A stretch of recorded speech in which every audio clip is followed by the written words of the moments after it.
of the Goswamis. The Goswamis of Vrindavan are the persons responsible for codifying Sri Chaitanya Mahaprabhu's, you can say, discoveries about love. Insofar as Mahaprabhu is Krishna doing an investigation on love itself, Srimati Radhika. And having experienced it viscerally, he entrusted the Goswamis to codify his findings. And then after the Goswamis, next generation comes to Srinivasacharya and Narottam Das Thakur, right? Who else is there? The three, Shamananda. And the line from Narottam Das Thakur, there are a few generations from Sri Vishwanath Chakravarti Thakur is coming in that line. So he's one of the most important theologians following the Goswamis after the Goswamis. And he's famous for a lot of things, but in the tradition, he's kind of known as a reincarnation of Srila Rupa Goswami. Not so much Rupa Goswami himself, but in terms of the output of literatures, especially in their presentation of Bhakti Rasa. Even if you read like his Bhagavad Gita commentary, you know, there's less concern about the tattva of the Gita, more concern about its feeling, the rasa in it. So he's kind of famous for that. He's famous for a lot of other things also. One of his major contributions that's discussed in tradition is his establishment or kind of removal of one Rupa Kaviraj. So, you know, Srila Rupa Goswami, when describing Rag Marg process, he's only given 3 verses. So it's very cryptic and it leaves a lot of room for novelty in terms of what it's meant and its articulation. And certainly a lot of novelty has come up from in the tradition because of the cryptic nature of those 3 verses. One of which is Seva Sadaka Rupena, Siddha Rupena Chatrihi, Tat Bhavalipsuna Karya, Vraja Loka Anusarita. You know this verse. This is the second verse, describing how you're supposed to render service to Krishna and your Sadaka Rupa and Siddha Rupa. So there was one Rupa Kaviraj who says that the Sadaka Rupa is it's in an ontologically different category than the material body.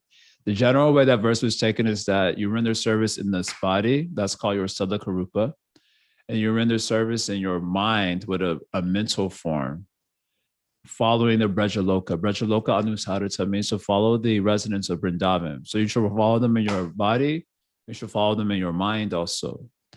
So Sadaka Rupena means the body itself where you're performing sadhana in this life. And Siddha Rupena means a bhavanamai, a form of contemplation.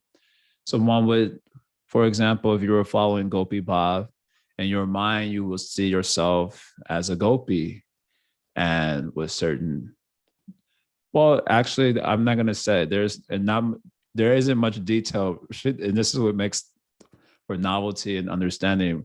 Rupa Goswami just says it. He doesn't explain it. But basically, the Siddha Rupena means a bhavanamai. It's a form of contemplation. So there was one Rupa Kaviraj there. He says that you're supposed to follow the Brajaloka in both your Sadaka Rupa and in your Siddha Rupa. So the Siddha Rupa wasn't, everyone understood that was like a form of contemplation. But the Sadaka Rupa, most devotees understood to be like this body when you're performing sadhana. But Rupa Kaviraj says that the Sadaka Rupa is in an ontologically different category than the gross physical body. So you have the gross body, but then when you receive initiation, then you're now in another category. You understand? Of course, those of us who are initiated may not feel like it. We feel like we're in the same ontological category as any other conditioned jivas. Rupa Kaviraj says that we're in another ontological category. And so in that Sadaka Rupa, you're also supposed to follow the residents of Braja, like the gopis and the gopas. So I don't know if this was explicit, but this sort of understanding gave room for people, for example, dressing like gopis in their Sadaka Rupa, because you're supposed to follow the residents of Braja in all ways, in your Sadaka Rupa as well as the Siddha Rupa. So anyway, this was big controversy that time in Gaudiya Vaishya, huge, just like now, Days devotees are fighting over the fall of the jiva, if bhakti is inherent or not. So this was one of the biggest controversies that time. And apparently Rupa Kaviraj must have had a lot of influence. He wrote a few literatures and it gained a lot of influence, so much so that they held a whole council and where like he was judged and judged very strongly. And basically they removed him forcibly from Vrindavan. I think they may have did like a little book burning, like no one could have access. It was like heavy. When I was reading about this history just about a month ago, I was feeling like bad for him a little bit. But in tradition, they're heavy with him, Rupa Kaviraj. So Sri Vishwanath Chakravarti Thakur was selected as the person to refute his presentation. And the way that there must have been a lot of ways, but one of the main ways that you'll see if you study his commentary to this particular verse is he says that Seva Salakarupena, Siddharupena Chaturhi. So Braja Loka Anusarata, you're supposed to follow the residents of Braja, render Seva, following the footsteps of the residents of Braja, and you're Salakarupa and Siddharupa. So he says, you follow the residents of Braja and you're Salakarupa, you follow the residents of Braja and Gaur Lila. And in your Siddharupa, the contemplative form, you follow the residents of Braja and Krishna Lila. So this is general understanding that is taken now in tradition today. But that was Sri Vishwanath's sort of contribution. So this is one of his major contributions to Sampradaya. And to this day, this is generally what is understood, that you follow the residents of Braja and Gaur Lila and the residents of Braja and Krishna Lila. Follow the residents of Braja and Gaur Lila with your Siddhakarupa and the residents of Braja and Krishna Lila and your Siddharupena Chaturhi. Now, how do you follow the residents of Braja and Gaur Lila in the Siddhakarupa? That itself is also difficulty. Because Gaur Lila means the residents of Braja, such as Rupa Goswami, who's Rupa Manjari and Krishna Lila, or any of the Goswamis. Anyone ready to follow them in your Siddhakarupa? So that itself, and it leads to like a very sort of expanded theology where we're given books like Gaura Gunadesh Deepika, where we're informed of the identities of the Gaur Lila exemplars, their identities in Krishna Lila. So that way this practice becomes possible. Anyway, so that's one of his major contributions. Another one of his major contributions is there was a controversy about Swakiya and Parakiyavad philosophy. So Swakiya means wedded love, and Parakya Bhav means unwedded love. So, in the religious world of India at that time, Parakya, ain't no question, no Parakya Bhav. So if you say that you worship a god who is doing Parakya Bhav, now Krishna says in Gita itself, right? Ya yara charati shreshtas, tatarevo torojana, saya pramanam kurute lokasannivarti. Right? You remember this verse. Whatever the best guy is doing, everyone's going to take that as pramana for what they should be doing, right? Acharati, whatever he behaves, saya pramanam kurute. They will take it as pramana for what they should be doing. So this Krishna's argument to Arjuna, right? He's saying that even if you are an enlightened fellow, still you should do your dharma because you are the best guy. And if you leave the battlefield, then everyone else will take that as pramana. And then he says, even myself, I'm God. I don't have to do anything. All my Shaktis will accomplish everything. But even I am also following because I'll be the cause of, Varna Sankara if I don't do my duty.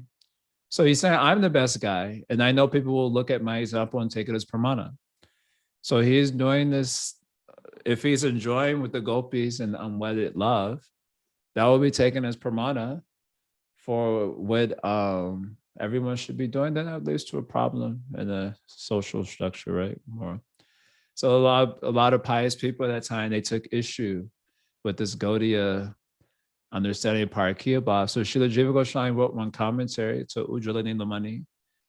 Ujjvala Nilamani is a book of Srila Rupa Goswami. It's the follow-up. What's a better way of saying follow-up? sequel to the Bhakti Rasamrita Sindhu, and which describes specifically the Madhurya Rasa. So all the statements that deal with Parakiya, Bhav, Srila Jiva Goswami explained as Swakiya, to pacify the religious minds of the time. Otherwise, people were taking issue. And I just heard yesterday, this is quite interesting. I heard this from Ujjwala, who heard it from Hari Parshada Prabhu. This is very fascinating. So you may be knowing the Pushti Marga are followers of Vallabhacharya, right? So you know today they worship Bal Gopal, Krishna, right? So everyone in their line, they're cultivating the bhava of like Vatsalya, Rasa, right? Siddha Rupena Chatrihi. So they want to. Turns out that this tradition was also a Gopi Bhav tradition, that they were also pursuing Gopi Bhav. But something like 200 years after Vallabhacharya, this thing always comes up. The gurus, some gurus in the line, some unscrupulous persons, it seems, they were saying that you have to give everything to the guru, including you give your daughters and all sorts of things like that. So this became a big issue, naturally, for the social world around. And in order to save face and to distance themselves from these sorts of personalities who must have gained enough prominence for it to cause that much disturbance, they distanced themselves from Gopi Bhav also. And they established this worship of Bal Gopal. And that way they say, actually, we're into this Vatsalya Rasa, we know about this Gopi Bhav and all this stuff. I don't know which book he's reading from. It'd be interesting history. It's so interesting that, yeah, we don't know the history. If you don't know the history of the tradition, you don't know about these sort of adjustments that do take place. Even with us, like now, if you see ISKCON, for example, we have such strong emphasis, it seems like, on Vaidhi Bhakti. You know, even if you say the word Raganuga, get out.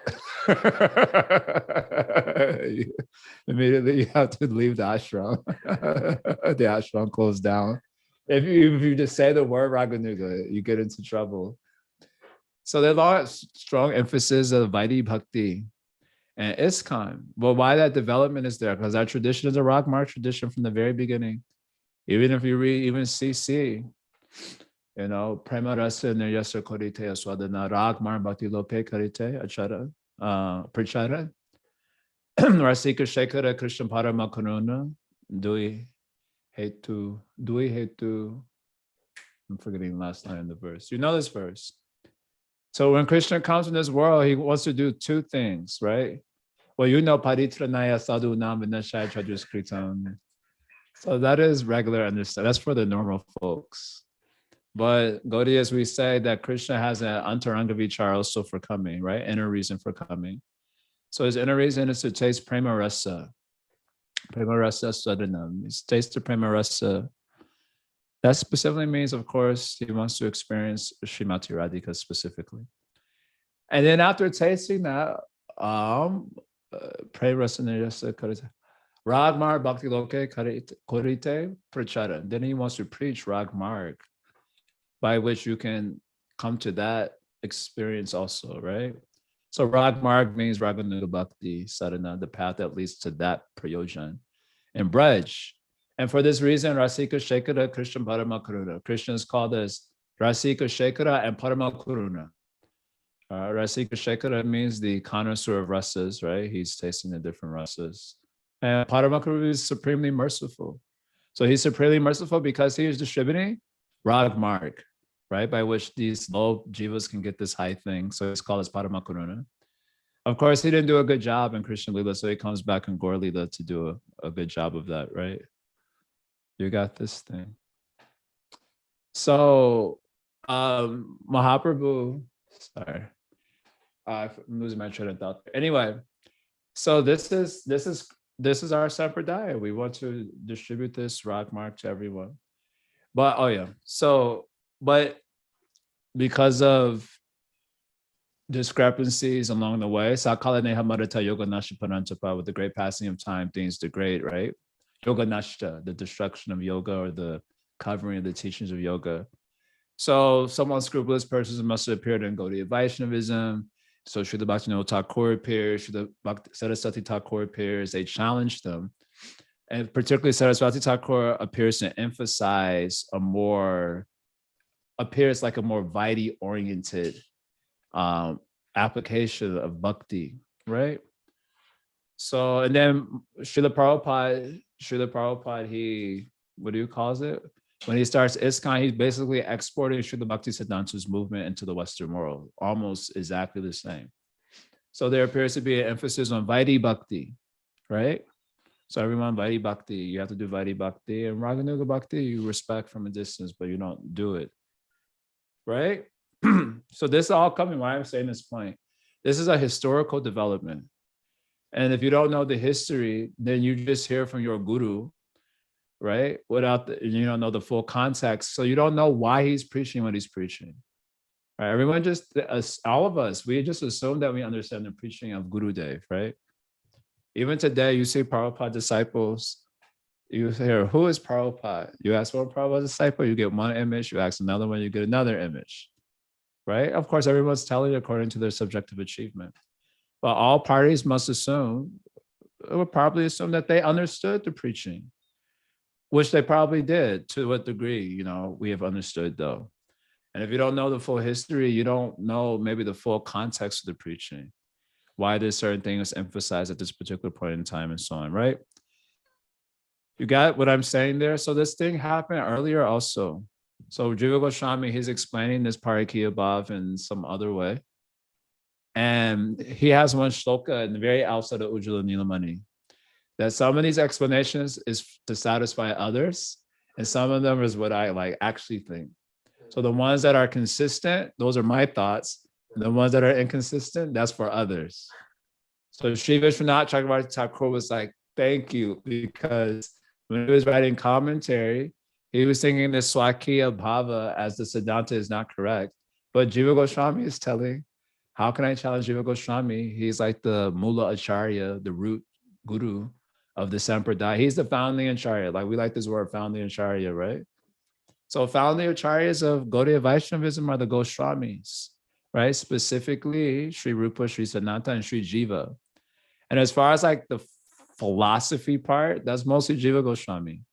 So how can you contradict him? So he writing like this, so Sri Vishwanath anxiety. Then he finds this statement and he's like, all right, phew. And then on the strength of that, he produces a commentary to demonstrate that Parakya Bhava is Siddhanta. So he was very powerful in his logic and his knowledge Sanskrit. So the people at the time who were more like the smarter Brahmanas who wanted this Swakiya thing to be, they got upset. So they made a plan to kill him. Very common thing, it seems. Same with Saraswati Thakur. That if we can't beat him, kill him. So they made some plan, these smarter Brahmanas, it seems, to kill him. Story is coming in tradition also. And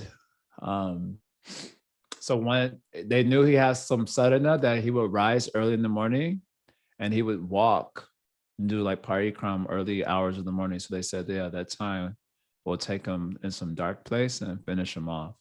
So they were following him and they were about to grab him, it seems, these some smarter Brahmanas. And right when they went to, he passed through some space, it got a little dark. So right when they went to grab him, they didn't see him. And all they saw was one young girl there with like very effulgent colored skin and wearing. So they were like, did you just see one? Sadhu was walking this way. And so the girl was like, no, I have not seen. And they were like, who are you? So she's told, I'm some maid servant of Radhika. This is my name.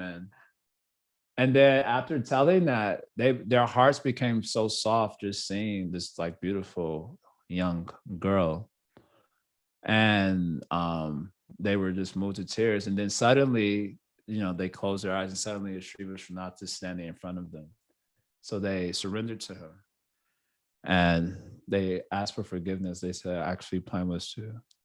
This story is told in tradition and very far out, right? You may find it a little unbelievable if you are a faithless person. Agya Ashadadhanas Cha, what is that verse? Agya Ashadadhanas Cha from Bhagavad Gita 440. Samshadyatma Vinashiti. Three type of people.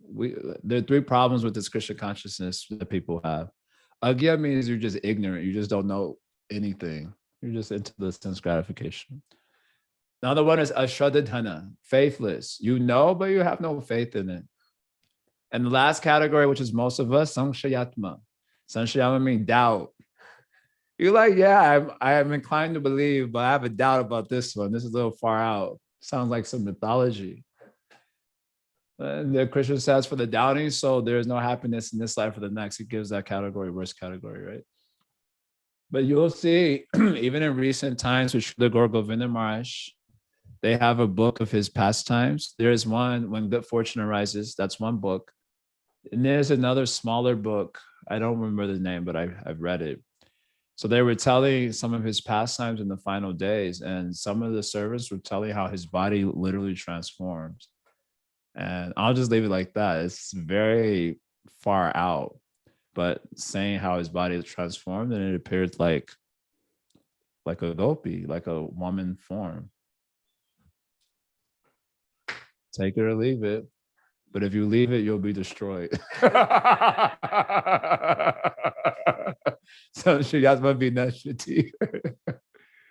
Yeah, hold on. So then, anyway, so this is one famous story there with Sri Vishwanath Chakravarti Thakur.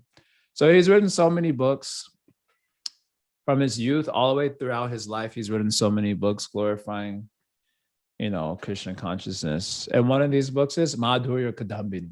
So that's the book we want to study. So this book, Madhurya Kadambini, means a cloud bank of Madhurya. The word Kadambini means like when a series of clouds, gather together right before the storm comes. So these series of clouds, there's like a cloud over there, a cloud over there, a cloud over here. Then when they all gather together, it's called a Kadambini. And then they're going to shower. Heavy showers will come, right? Right? Just like you see sun outside, a nice sunny day, but right when it's about to storm, you see all the clouds in collusion with one another, they're gathering, and then the shower will come. So that's called a Kadambini, when the series of clouds gather together and the showers will come. So this Kadambini is showering Madhurya. So the word Madhurya means sweetness. And the word Madhurya is a word that is basically taken to mean Swayam Bhagavan Sri Krishna, Brijanjanandana Krishna. The word Madhurya means sweetness.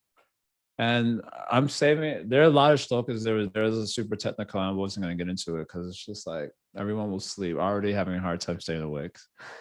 But basically, Madhurya Bhagavatasar, the essence of Bhagavanness is Madhurya.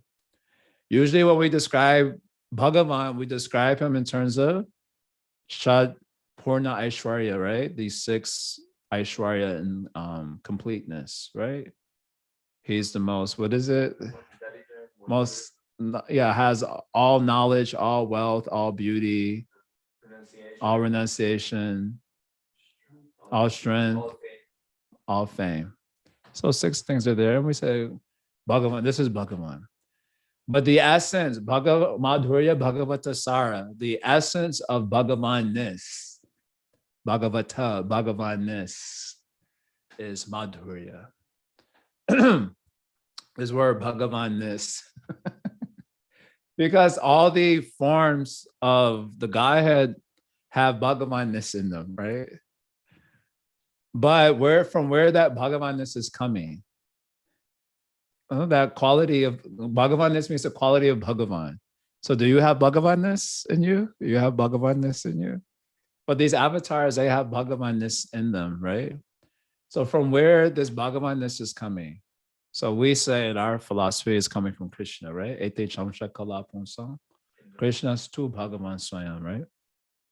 So Bhagavanness is there in the other avatars, but Krishna is himself Bhagavan. And this Bhagavanness, the essence of this quality is Madhurya. This is what Gaudiyas say. Aishwarya is okay. Aishwarya is like the ground on which the sweetness can play itself out. There can be no Madhurya unless there's Aishwarya is there, right? Otherwise, that is just mundane thing going on also. We also have no Aishwarya in this material world, and we have Madhurya. Madhurya Lila, we're also doing here in material. It's not called as Madhurya Lila though, because there's no Aishwarya.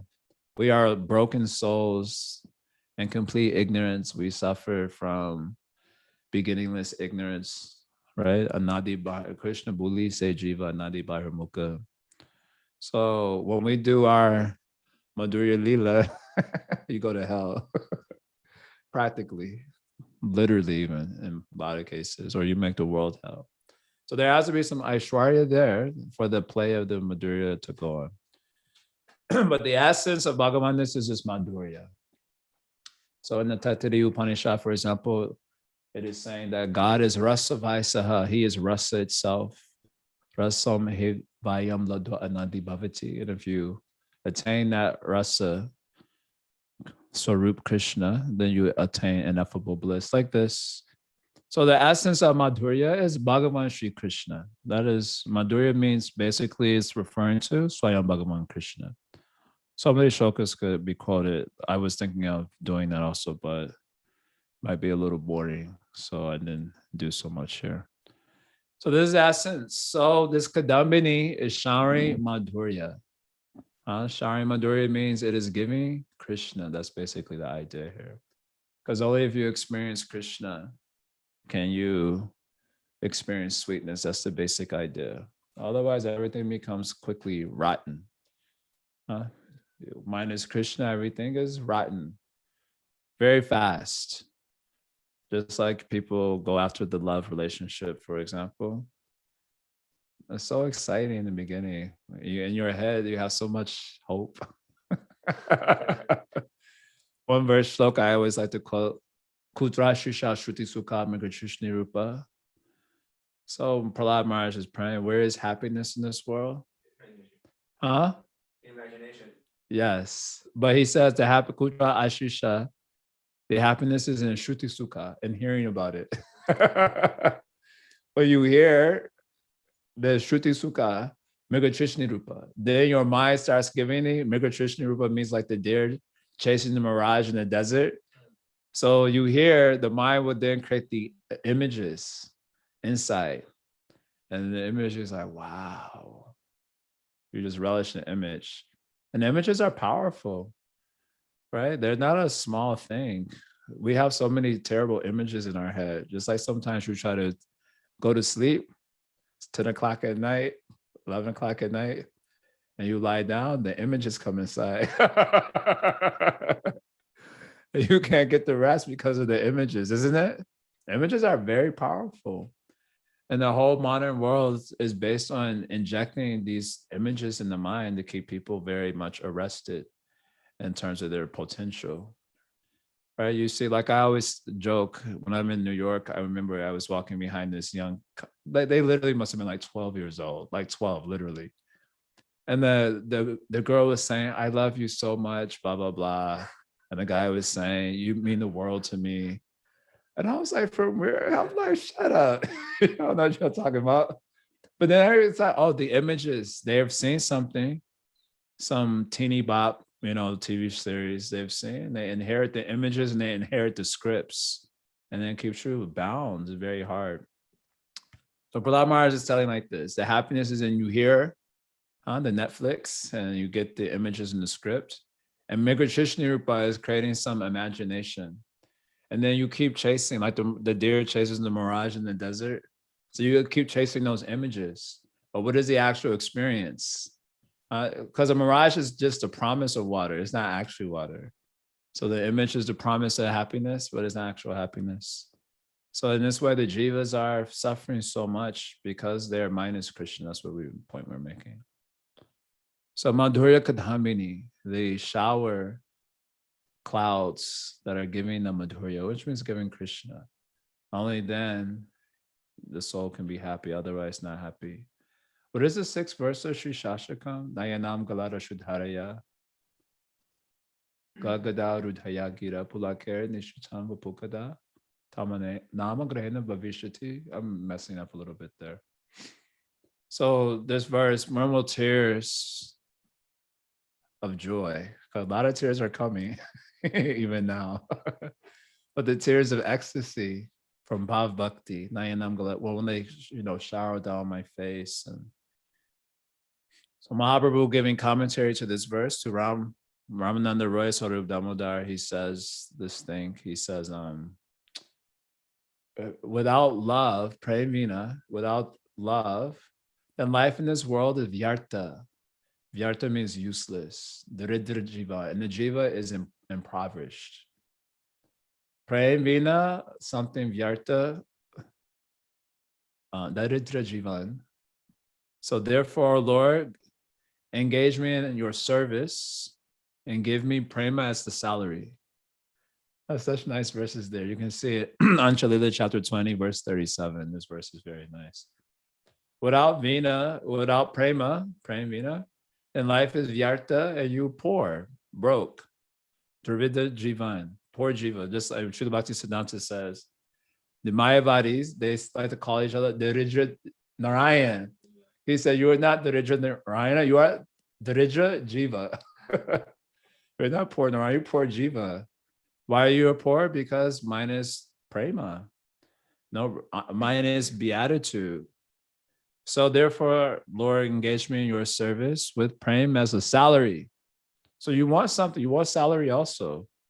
But what salary you want? Something that will not become rotten after tomorrow. So that is the prema bhakti. So there's Madhurya Kadambini. Sri Vishwanath has titled this book. It is going to shower down the Madhurya that will give Krishna consciousness, basically.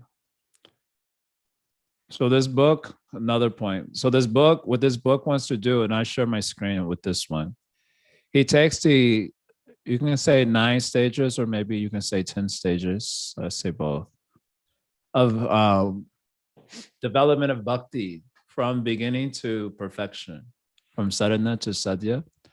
He takes this 9 stages and elaborates on each of the stages so that you have a clear understanding of the trajectory of your movement and the growth of Krishna consciousness, right? That is what this Kadambini is showering this Madhurya.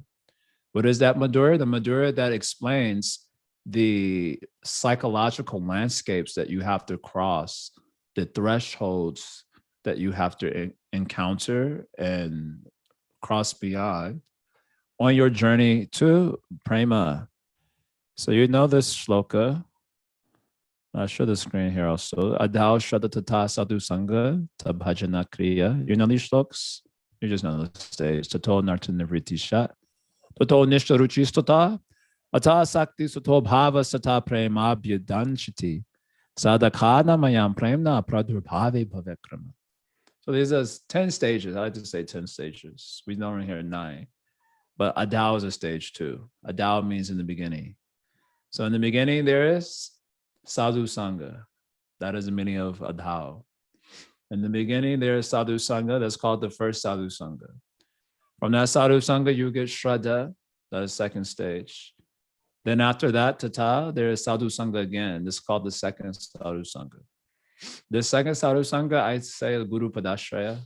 I feel like I've heard it somewhere, but I can't recall exactly. So I say like this. Guru Padashraya, taking shelter of the Guru so that you can get initiated. Guru Padashraya, then Krishneti Shikshadi Dikshanam. You take initiation from Guru, receive Shiksha, and render intimate service. That is the second Sadhu Sangha. So that's third stage, Guru Padashraya. Fourth stage is Tata Bhajana Kriya. After that, there's Bhajan Kriya, the actions of Bhajan. Tato Anarjana Vritti Sha. After that, there's Anarjana Vritti, hopefully. Nullification of the anarthas. That seems to be a very long country. The Middle East.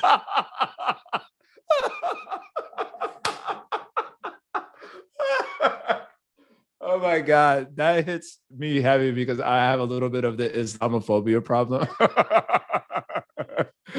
I'm trying to correct it, but it's been a little bit hard. So that joke hits me it tickles my funny bone. So Narjana Vritti, very hard country to get through. Syatato Nisha. After that, if you make it out alive, then there will be Nishta. Nishta means the stability, stable faith perception. It's not just like a belief, but it's a type of perception also. It's called nishta. And then there's ruchi, taste, which is guided by the intellect. Tata, after that, there's a sakti, attachment to the deity. We'll learn about all these stages in this book. And then after that, bhavas. Bhava, which is the goal of sadhana, comes. And then after that, prema. These are the general stages. So Srila Goswami just puts it like this, and Jiva Goswami, Sri Vishwanath, they give very short commentaries to these verses. But in this book, Madhurya Kadambini, Srila Vishwanath is giving an expanded understanding, because that is required. Otherwise, how you make progress? You don't know that. Just like sometimes a friend is trying to advise you how to get to some location. And maybe it's like in the country somewhere, so it's not clear streets. So then they will say, you'll pass this thing, and this landmark is there. Then when you see this landmark, you turn right. Then there will be this big tree in the open field. They'll give description like that. And that way you can have confidence when you're moving around the country. Otherwise you get nervous. You're like driving and then the sun is setting. You know, you understand a lot of people in this part of the neck of the woods have guns. And if you keep circling around, they may get nervous about you and some problem can come up. But if they give you all the landmarks, then you can traverse confidently without being melancholy that you've not reached a location, because at least you know exactly where you are and where you have to move. Otherwise, it becomes very difficult to make progress unless you know where you are, where you're going. What are the things to be encountered in this new domain of territory? So this book is very important for all sadhakas. All our acharyas are writing like this. To know this book is very important. Otherwise, how to make progress with confidence. Utsaha nishchaya dharya. How you will be confident if you have full of doubt. So there's philosophical doubts. Those are actually easy to deal with, a lot easier to deal with. Some logic is there. Someone knows Shastra really well. And then doubt finish is not too difficult. But doubts come, the hardest doubts to remove those that pertain to it. Can I attain the goal? Because I have not attained the goal. I can tell by my consciousness I have not attained it. And so those doubts hit very heavy, especially when you have like, you had like a good month of sadhana bhakti, and you feel like, man, I finally made it to the other side of this scary country. And then after that month, the day after the month, then you had one really bad day where you just did way too much sense gratification. And you feel dejected. So you start having doubt if I can actually, I believe Krishna is real. I believe this process is true. The acharyas are giving something real, but I have not been able to do it. Most of that thing comes up, it hits heavy. For me, maybe not this life, you know. And as you as you resign yourself to that feeling, you develop apathy. Now, all of this will be discussed in Madhurya Kadambini. He already knows what's going to happen. Apathy comes. And once you become apathetic, you become very deeply impersonal. You don't care about Krishna anymore. You don't care about relating to him. You may pull away from his devotees, become a little antisocial. You'll always have some meaningful excuse, but that's because that doubt hits you heavy. So here, if you read about this in Madhurya Kadambini, you see, oh, this is actually part of the landscape. It's part of the wilderness that I have to cross on my way to the promised Christian language, right? Is it the Israelites, when they escape from Egypt, they have to cross through some wilderness, and the promised land is there, but first you got to go to the wilderness. So you get all the information, what to expect in this wilderness, then it's easier to deal with that doubt. You're like, oh yeah, this is part of the thing. So this is an important book for all sadhakas. All our acharyas are telling like this. So this book is dealing with these stages here in great detail. Okay, I'm going to pause here for a second because this is just an introduction to Sri Vishwanath Chakravarti Thakur, to the title of the book, and to what we're expected to hear in this particular book. And then I had hoped to also cover the first two verses, which is just a Mangalacharan. After that, each chapter After that, each chapter is divided into showers. Amrita Vrishni. Amrita Vrishti. Vrishti means a shower. Of what? Amrita. So he calls it Pratama Amrita Vrishti, Dvitiya Amrita Vrishti, the first shower, second shower, and so on. So the first shower is a little technical. So we're going to do that part at the end because it's too technical. I want to open up with that. It's not the practical stuff that most of the book is dealing with. Some technical stuff. So we will end with that. But we will start from the Dutiya Amrita Vrishti, second shower, which deals with the first three stages: Shraddha, Sadhu Sangha, and Bhajan Kriya. So we're going to start with that shower. And we'll take it up to shower 8, and then go back to shower 1. That's the direction we'll go. So yeah, it's a little bit fun, practical. Okay, so I wanted to do the Mangalcharan verses. It's just 2 verses, but there's a lot going on the first verse. I was like looking at it for 2 days. I'm like, oh, headache is coming. So much details. Like the acharyas, they're like relishing. At one point, they just pop off. They like start like, I'm gonna give a similar description, then they go into samadhi, and then slok after slok after slok after slok after slok after slok. And while you're reading it, you're just like getting demoralized. Because you have jaundice. Shakrishna Namacharita Disatapa Vidya. We're suffering from jaundice of avidya. So as a next slow, every slow they quote, we're getting like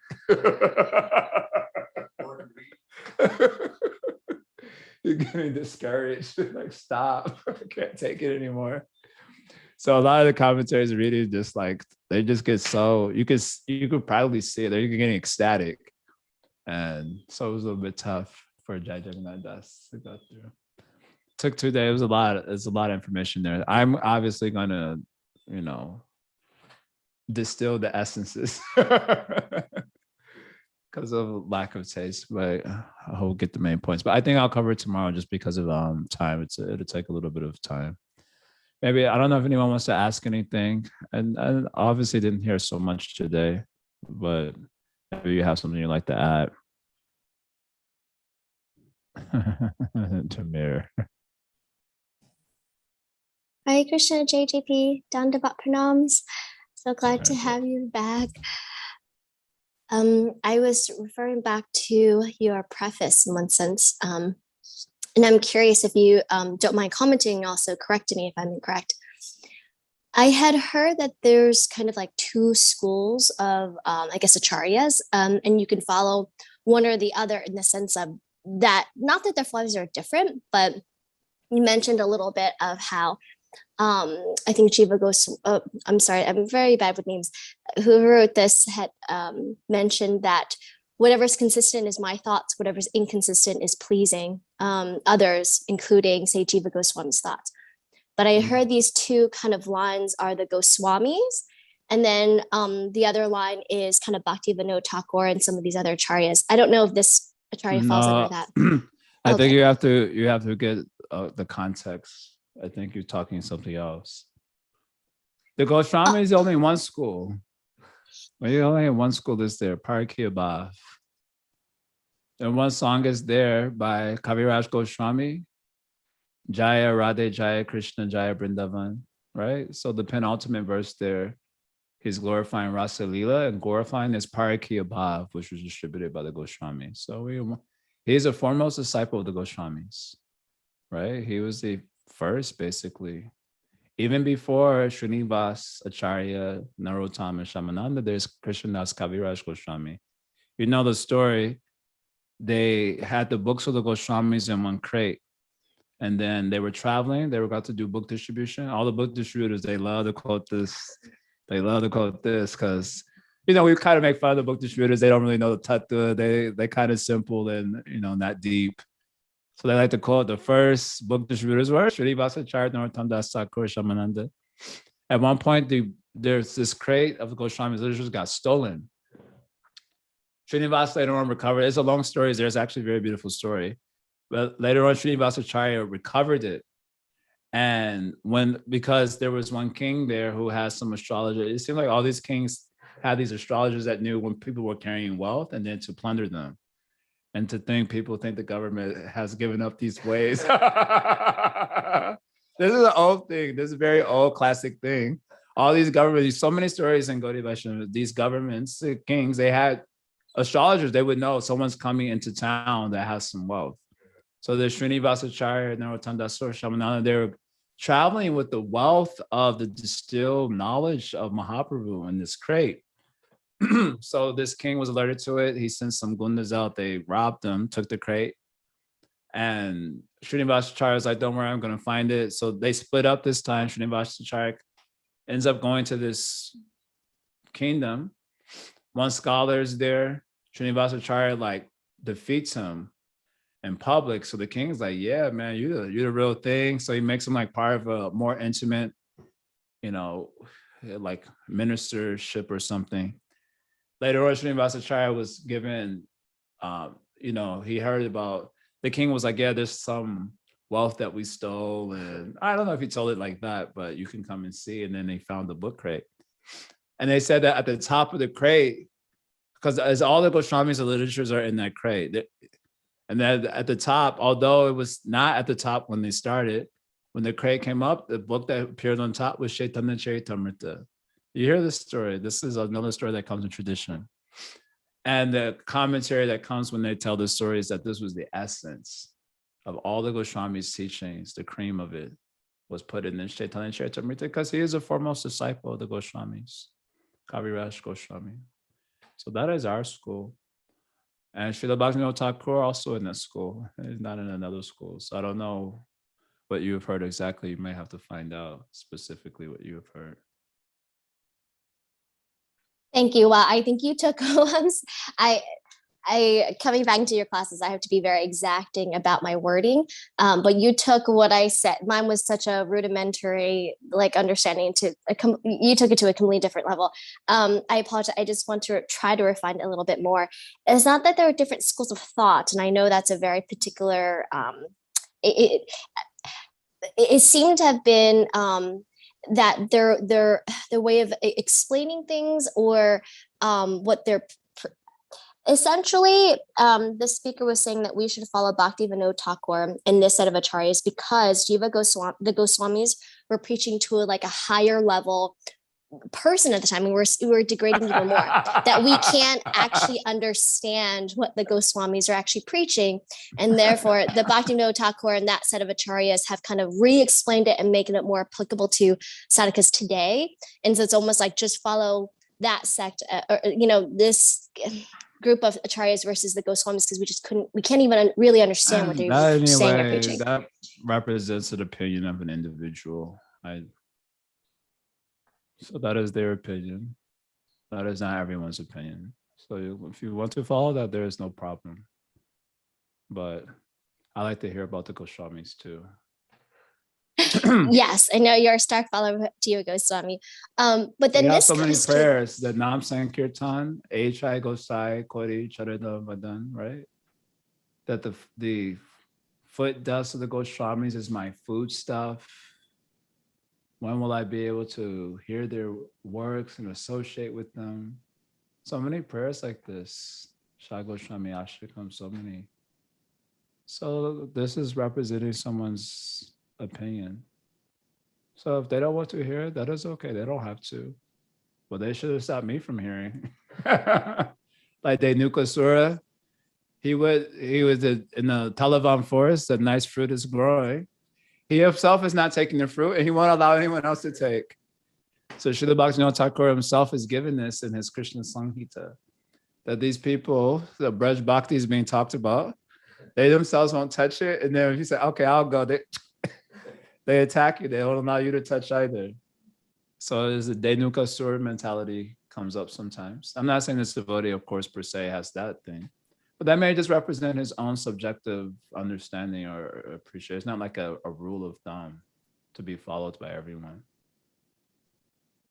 Thank you. I want to double check because I'm sure there's this person very much as also a scholar. And I want to make sure on his philosophy or why he mentioned that, or I might have misheard. But even along those lines, I'm curious. Scholars disagree too, right? They have opinions. It's like acharyas. They disagree sometimes too. And then younger devotees, we will fight. This Acharya said this, so this one should be given prominence or that. I think a better strategy to deal with that is just, this Acharya says this, that Acharya says that. Finish. You don't have to size them up, which one is better, which one we should follow. Just say, this Acharya says this, that Acharya says that. After all, the absolute is infinite. Could be infinite angles of vision and inspirations that come. And we have faith in all of them. So you just say, this Acharya says like this, that Acharya says like that. Prabhupada says like this, Sri Vishwanath says like that, Jiva Goswami says like this. Then someone will ask, but this looks mutually contradicting. What to do? You just repeat, this one says like this, that one says like that. And you work it out, pray.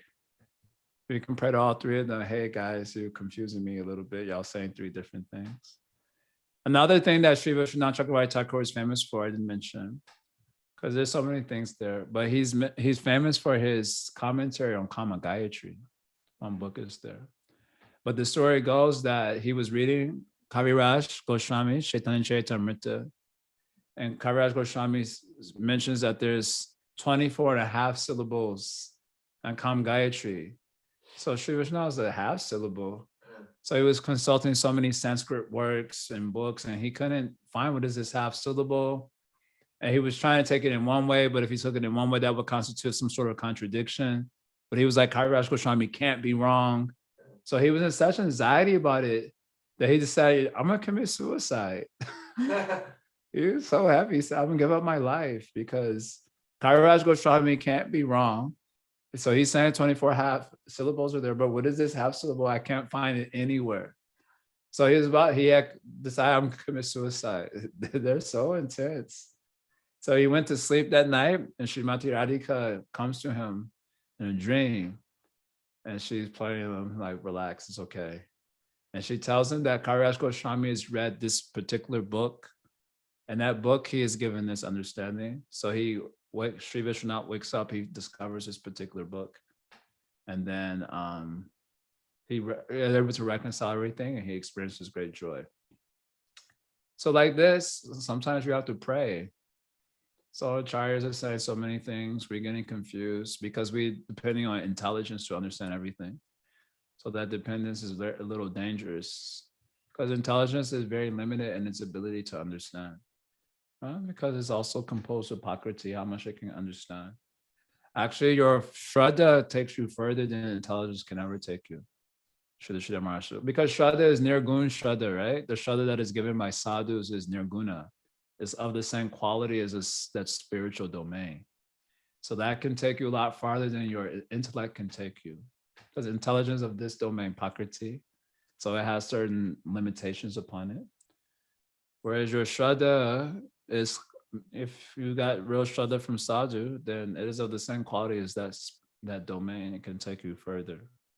So sometimes when the intelligence has reached its limits and ability, sometimes you just have to pray.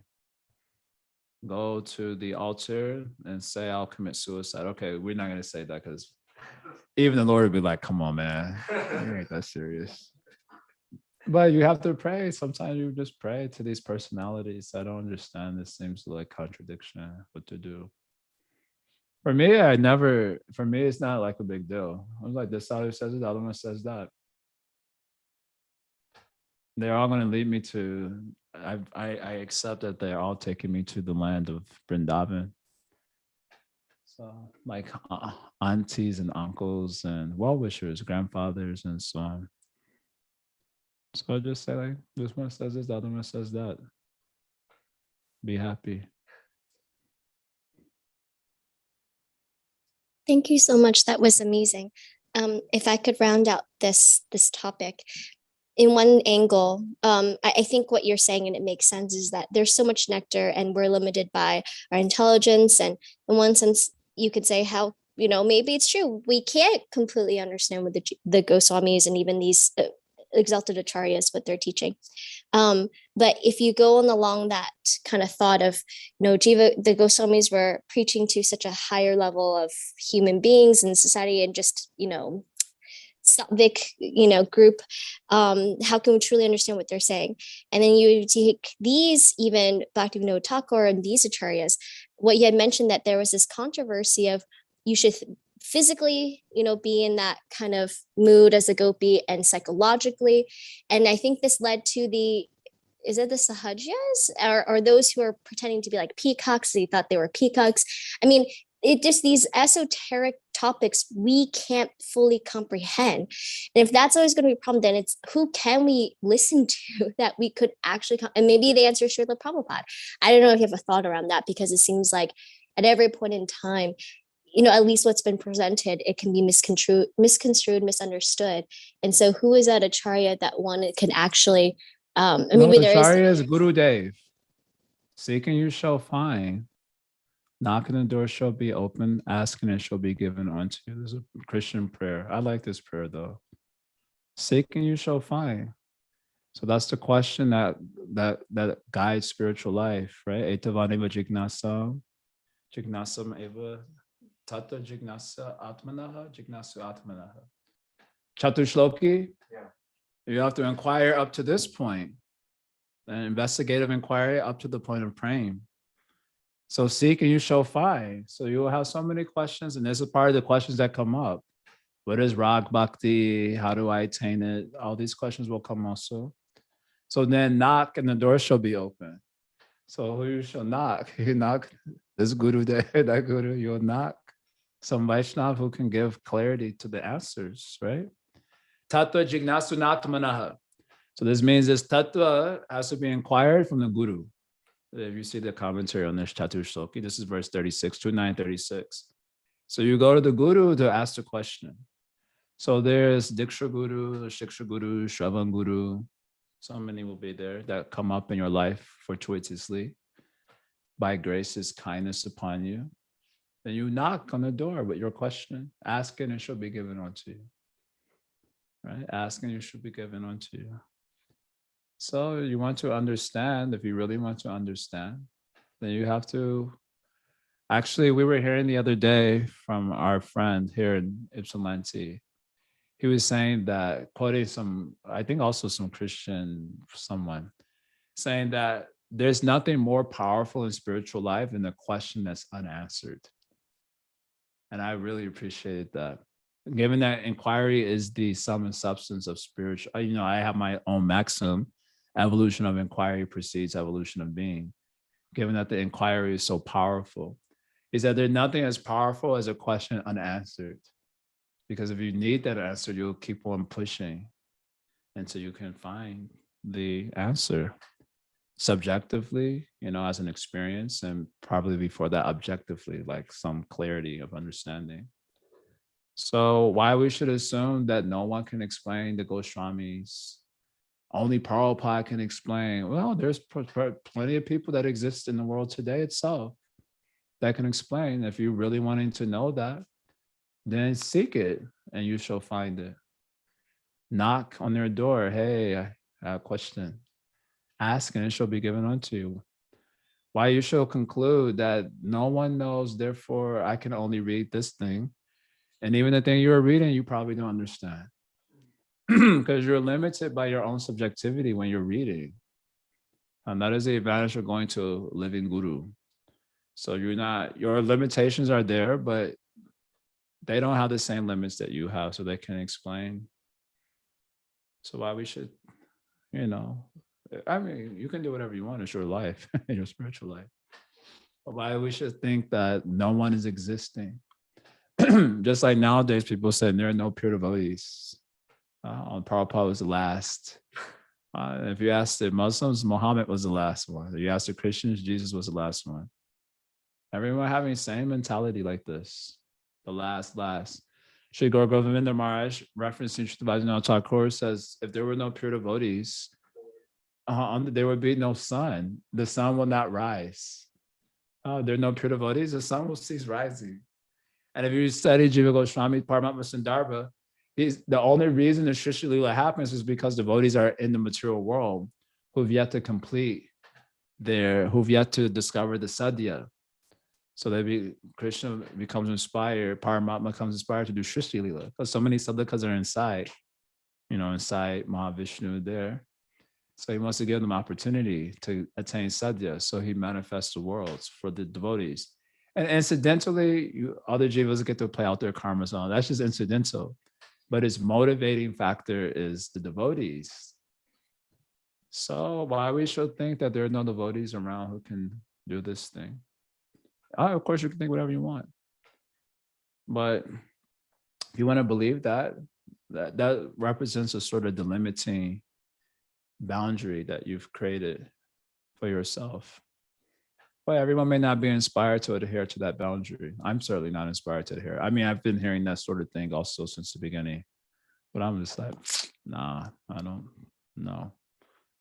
trust that. I think Krishna has plenty of devotees around. Maybe they're becoming less and less, but they're there. They can explain. So seek and you shall find.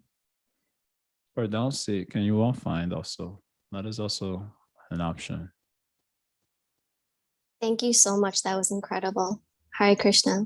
Welcome back. Haribol. Okay, I have a few. Well, we have class tomorrow. Is that planned to go back to a regular week of class? Yeah, I'll do a class tomorrow. Will it be Monday through Friday? Yeah, for the most part. Tuesdays I may not do because I have the podcast, so it gets a little stressful for me. Prabhu, since you were talking about doubts, my questions on doubts on Guru versus doubts on Shastra. And I'm sure former is doubts on Guru is much more detrimental to our spiritual life because we have emotions involved there.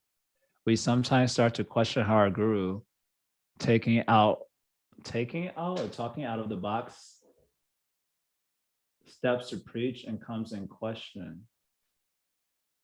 For example, Guru visiting some non-ISKCON organizations or talking to some non-Vaishnavas or anti-Vaishnavas. And some disciples develop doubts. How should one clarify those? I don't know, just go to your Guru and say, yo, I saw you talking to this anti-Vaishnavas. Can you clarify? You talk to your Guru. If you cannot talk to your Guru, then talk to some trusted God brother or God sister who you think has the ability to remove the doubt. That also works. Prabhu, I have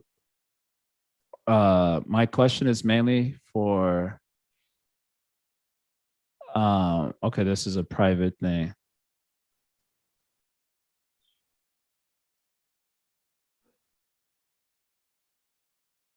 Okay, so you're giving there's some examples given here.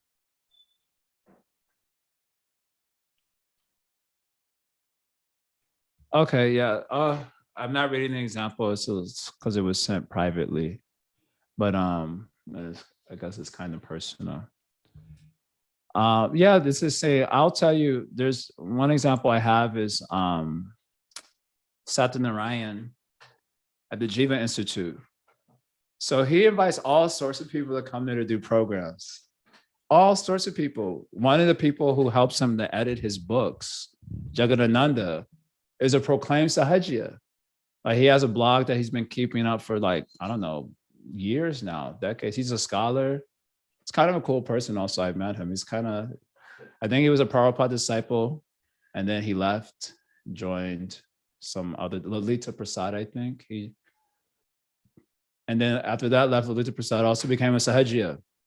Like philosophical, now we say Sahajya loosely. Anyone outside of ISKCON is Sahajya. But it is like a proper Sahajya, like philosophically speaking, practice-wise and everything. And he's one of the main persons editing and working with Satyanarayan on his Sundarbha series. Also, he invited one guru, I don't know if I should say, but when I was there in Braj, there was one guru he invited there to do some program. And this guru recently, somewhat like last year or so, it's come out that he gets caught with his hand in the cookie jar with his male disciples. And very wild. And he's still preaching to this day, preaching. And I see Sadhguru Narayan is also inviting this guy. And some other guys, academics, all sorts of people. So I don't see any of his disciples get doubts about him though, because I'm friends with several of his like good friends. Like I became friends with a lot of them when I was there, because Babaji and I had a good rapport with one another. So all the disciples started to like me because of that. So I have a good. They don't ever express any doubts, and I think it's because of the culture that they grew in versus the culture that we grew up in ISKCON. So in Jiva Institute, they don't have any strong, there isn't a lot of rhetoric around different sanghas and like walls should be put up, and there isn't a lot of rhetoric like that, like it is in ISKCON. So if the disciples in Jiva Institute, they go to ISKCON for, like they like to go to ISKCON for kirtan and so on. No, they don't care. There's no anxiety like, oh, the ISKCON people will steal my guys, or they'll hear some better philosophy there and they'll leave. Here, I have no anxiety about that. So they don't, this is just my experience of the culture. They don't have rhetoric around that sort of thing. Whereas in ISKCON, we have a lot of rhetoric around that, so that we become very insular and basically sectarian. In the name of, well, Maharu said a satsanga tyaga a vaishnavachara. Yeah, but what is sangha? Right? Sangha means to accept the ideas of the other person. So there should not be, that sangha should not be there. Where but if you keep associating the ideas, that you may come to embrace their ideas. But it can also happen that you just, in proximity with someone, there's some interaction, some general social respect may be given. But you don't do sangha, you don't accept what they say. But in ISKCON, we have a lot of rhetoric around this, so that if you go and visit anything that's outside of ISKCON, or you talk nicely with people who are outside of ISKCON, then automatically you are, just like one devotee friend from Bhakti Center. He saw that I was going to Bhakta Bandhav. So the Bhakta Bandhav people are followers of Srila Narayana Maharaj and Srila Prabhupada. They're children of Prabhupada disciples. So they consider Prabhupada like their, I'm looking at a private thing from Akunda. So this devotee, he messaged me, why are you hanging out with Narayan Maharaj disciples? So I wrote him back. I said, because they're my friends. And he started chastising me for that. This devotee only been around like a little bit more than a year. But he didn't have the mentality in New York, because we don't have that sort of rhetoric in Bhakti Center. But he transferred to Krishna House in Florida. So they have more of like a classic Orthodox ISKCON spirit there. So he developed that mentality immediately. Immediately started chastising me, even though he's only a year and a half, less than a year and a half. And I was like, don't they teach you guys etiquette? Then he was like, what do you mean? I'm like, I'm older than you, bro. You gotta show me some respect. He's like, well, that doesn't seem very humble. I'm like, that's the etiquette. If you have the ability to chastise me, you should also have the ability to follow this thing. If you are learning the etiquette, when I joined, I was very much chastised every day. Know your position, and they wouldn't let you talk out of line to anybody. So he also got like this immediately, just within a half year in this place, he changed mood because that rhetoric is going. So a lot of devotees that get into this thing, they have, part of it could be connected to their, Asat Sangha Tyaga, these sorts of teachings in the Shastra are there for sure. So part of it is connected to that. And I think another part of it is connected to insecurity, because when you're a neophyte devotee, you have Komala Shraddha. So Komala means a pliable faith. So if you do too much Sangha that's not insular, that's not part of your group, you can become easily bewildered. So a lot of neophytes, they have, because of insecurity, they have Komala Shraddha, they're a little insecure. So they may overemphasize this sort of things, and their application may be a little bit rough or harsh. But I just noticed in these other sanghas, they don't have that. Other sanghas I've been, same with Narayan Maharaj sanghas I've been at, and also with Satyanarayan Sangha, they don't have any rhetoric like that, which speaks to me of like they're like more secure in their faith, so that's not like a very huge issue for them.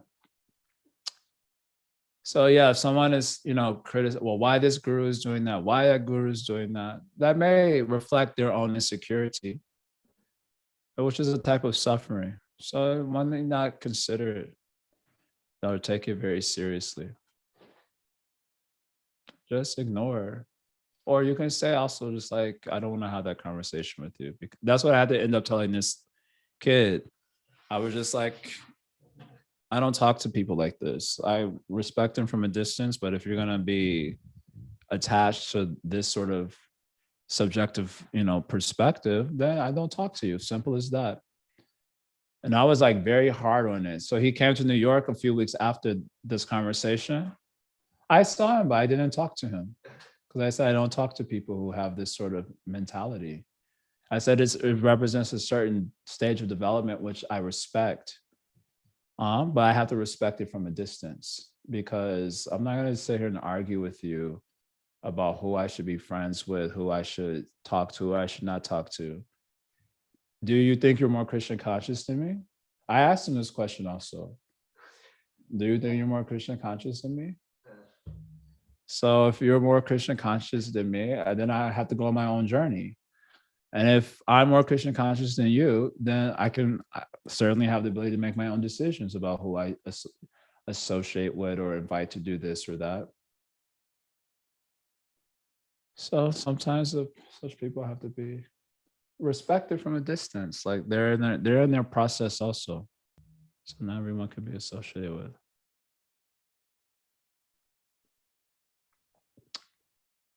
What is the common Gayatri mantra? One of the mantras are received at initiation and Gaudiya Vaishnavism. A mantra related to Radha Krishna worship. So the mantra manifests a deity, right? That's the basic idea.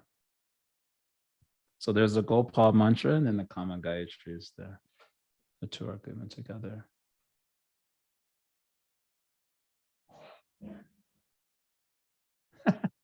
Gail, a proper sahajya sounds like a contradiction in terms. No, I mean, proper sahajya means sahajya in like for real, like not just like, oh, he associated with someone outside of ISKCON sahajya. Like, no, this guy is like a philosophical sahajya. Like he fully embraces their ideas and he practices accordingly like that. Wait, Prabhu, this, I still don't get that concept of a philosophical sahajya. They have philosophy, right? That's what I'm saying. They have a philosophy. Like sahajya is a group with a certain ideology. So that's what it's philosophical. Oh, they're actual philosophies. I just thought, because you hear that the term sahajya means to take cheaply, So I mean, so that's a general meaning. Would actually, would those of that group consider themselves sahajya? Yes. For them, it's not a pejorative. It's not a pejorative at all. They happily say sahajya. They happily, like the voice, like, freaking out. They're like, yeah, sahajya, yeah, I do sahajya bhakti. They're very happy. They're no problem. So, but I mean to say, I'm just wondering about this philosophy, since my understanding is that they're just taking it cheaply and doing it sentimentally.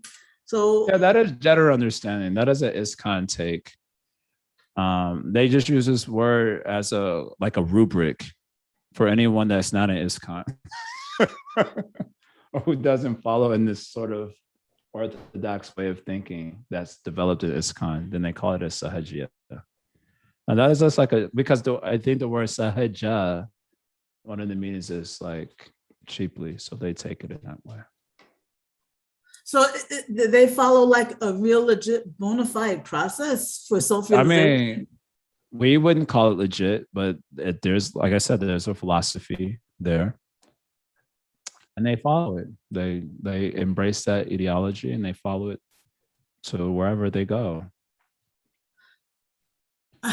but they don't follow any of the four sampradayas. No, not specifically. So then, therefore, how could it be legit?